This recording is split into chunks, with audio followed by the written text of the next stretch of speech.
Fala aí pessoal, sou Jorge Nicola, bem-vindos a mais um vídeo do canal, sempre bom ter vocês por aqui. Sem perder tempo, pedir para deixar like, se inscrever no canal e ativar as notificações. E Carlos Belmonte foi demitido do cargo de diretor de futebol do São Paulo nessa sexta-feira, consequência do 6-0 para o Fluminense, a maior derrota do São Paulo em 24 anos.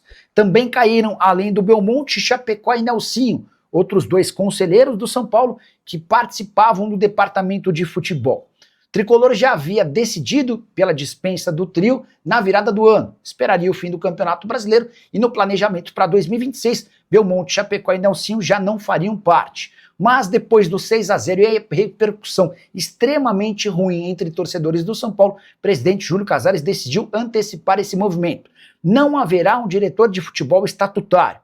A ideia do clube é profissionalizar o departamento, contando apenas com gente especializada. Rui Costa terá um papel muito mais importante. Rui Costa, que é o diretor executivo de futebol desde o início da era Júlio Casares. Muricy Ramalho também terá um papel mais importante no dia a dia do clube.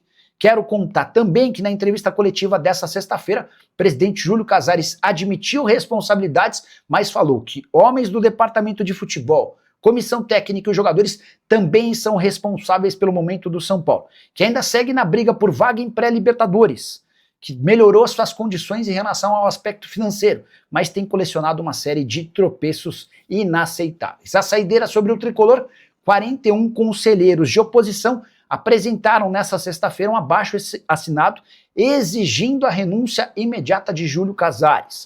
O documento aponta situações enquadráveis como gestão temerária. Quero assegurar para vocês que não há a menor possibilidade de o Júlio abrir mão do seu mandato como presidente do São Paulo. E para que o impeachment acontecesse, os conselheiros precisariam de uma aprovação de 75% do quadro de conselho deliberativo do São Paulo, número absolutamente impossível diante do apoio que o Júlio Casares ainda mantém por lá. E você, o que pensa sobre a crise no São Paulo? Já usa o espaço para comentário. Só não esquece de deixar like, de se inscrever no canal. Bora falar agora sobre um ótimo zagueiro que, enfim, pode voltar ao futebol brasileiro. Eu me refiro a Doria, 31 anos de idade, atleta do Atlas, do México. Doria foi alvo de muitos clubes nos últimos tempos, mas tanto o Santos Laguna quanto o Atlas sempre pediram um caminhão de dinheiro para liberá-lo, o que inviabilizou seu retorno ao Brasil. Mas agora a situação mudou. O Atlas deve um dinheiro ao Doria e seus representantes têm conversado com o clube mexicano em busca de uma solução amigável. Diante desse cenário e com a vontade do Doria em voltar ao Brasil, eu não descarto que ele apareça por aqui num grande brasileiro a partir de 1º de janeiro. Vale a lembrança de que o Doria, desde que foi ao México, sempre foi titular. Primeiro, no Santos Laguna de 2018 a 2024. A mudança para o Atlas não mudou seu status. Ele segue jogando com enorme frequência. Nessa temporada, por exemplo, foram 15 jogos e 1 gol. Zagueiro canhoto, como por exemplo busca o Flamengo há bastante tempo. Rubro-negro hoje tem apenas 3 zagueiros confiáveis: Danilo, Léo Pereira e Léo Ortiz. E a busca por um zagueiro canhoto é prioridade para a próxima temporada. É possível que outros clubes demonstrem interesse na contratação de Doria, especialmente se essas negociações com o Atlas avançarem para uma rescisão amigável. Se você não lembra do Doria, bora refrescar sua memória. Jogador revelado no Botafogo com passagem por Olympique de Marselha, São Paulo, antes de chegar ao futebol mexicano. Hora de falar sobre o vexame histórico do São Paulo. O Tricolor tomou 6-0 do Fluminense na noite dessa quinta-feira no Maracanã. É a pior derrota do São Paulo nos últimos 24 anos. Só inferior ao 7-1 que o Tricolor levou do Vasco em 2001 em São Januário. Ah, Nicola, o São Paulo tinha 15 desfalques, verdade, mas 6-0 foi a pior derrota do São Paulo em sua história para o Fluminense. O Tricolor tomou 3-0 no primeiro tempo, mais 3-0 no segundo tempo. Era o resultado que faltava para a crise explodir de vez na gestão de Júlio Casares, Carlos Belmonte e Rui Costa. Casares e Belmonte nem estiveram no Maracanã e depois da partida o Luiz Gustavo foi bem duro, afirmando que existe a necessidade de os diretores do alto escalão aparecerem para colocarem a casa em ordem. Rui Costa tentou explicar a declaração do Luiz Gustavo, dá para dizer que a situação está extremamente delicada. Com um detalhe: São Paulo segue em 8º lugar e vai depender de resultados, como por exemplo tropeços de Atlético e Corinthians, para se manter nessa posição que ainda pode assegurar vaga na pré-Libertadores do próximo ano. Crespo foi perguntado se tem clima para continuar e desconversou. O treinador argentino também disse o seguinte, abre aspas, estou confiando no que a diretoria falou, que até dezembro teremos dinheiro para contratar jogadores. Então, vamos confiar. Só para arrematar de vez. A derrota por 6-0 se torna ainda mais frustrante, levando em consideração que o técnico do outro lado havia sido demitido pelo São Paulo antes da pausa para a Copa do Mundo. Luiz Ubeldia é o treinador do Flu, ele ainda recebe do São Paulo por conta daquela questão envolvendo a multa rescisória de 3 milhões de reais. Quantos reforços o São Paulo contratará para 2026? 2 ou 3 se Oscar permanecer no clube. Agora, se for confirmada a aposentadoria do meio atacante, São Paulo cogita montar uma base de elenco com reforços que mudaria a prateleira do clube.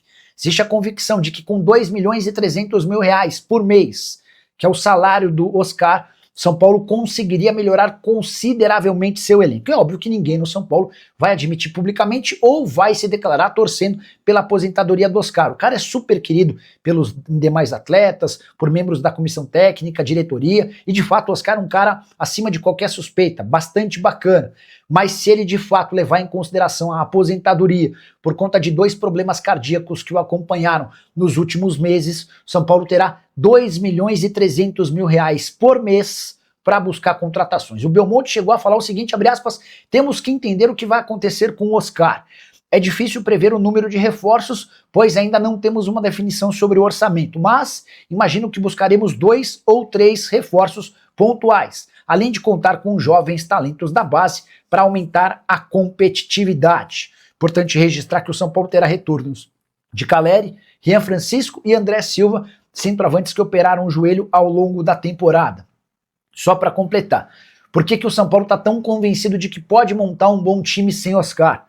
2 milhões e 300 mil reais divididos por 4 e o São Paulo teria cerca de 600 mil reais para cada reforço que quisesse contratar, utilizando a grana que hoje é paga ao meio atacante. Bora falar agora sobre o São Paulo que tomou prejuízo em sua última partida na Vila Belmiro. Jogo contra o Juventude, vitória por 2-1, teve apenas 6.468 presentes, para uma arrecadação total de 364 mil reais. O problema é que os custos do jogo ultrapassaram 439 mil reais. Dessa maneira, São Paulo pagou 74 mil reais para jogar na Vila Belmiro. Prejuízo jogando como mandante, com a lembrança de que o estádio do São Paulo Morumbi estava abrigando shows.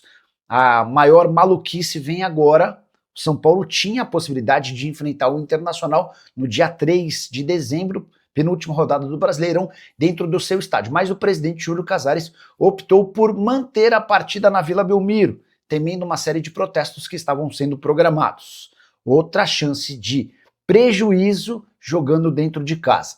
Já há, inclusive, movimento de torcedores do São Paulo nas redes sociais para que ninguém vá à Vila Belmiro como uma forma de protesto contra o tricolor. Ah, só para registrar também, nos 3 jogos que fez recentemente no Estádio do Santos, o São Paulo teve um lucro total de apenas 259 mil reais, computando o prejuízo dessa última partida e as receitas dos 2 primeiros jogos. Saideira sobre o São Paulo, o tricolor conseguiu a aprovação no Conselho Deliberativo, nessa terça-feira, de um novo empréstimo de 25 milhões de reais junto ao Banco da Ecoval. Em agosto, o clube já havia pego outro empréstimo, tudo isso estipulado e já programado ao longo da temporada. Fala pessoal, estamos aí com atualizações importantes do São Paulo. Se inscreva e ative o sininho para receber mais atualizações do tricolor. Deixe seu like, que é muito importante para o crescimento do canal. Utilize o espaço aqui embaixo para registrar sua opinião. Ficamos por aqui com mais esse giro de notícias. Um abraço e até o próximo vídeo.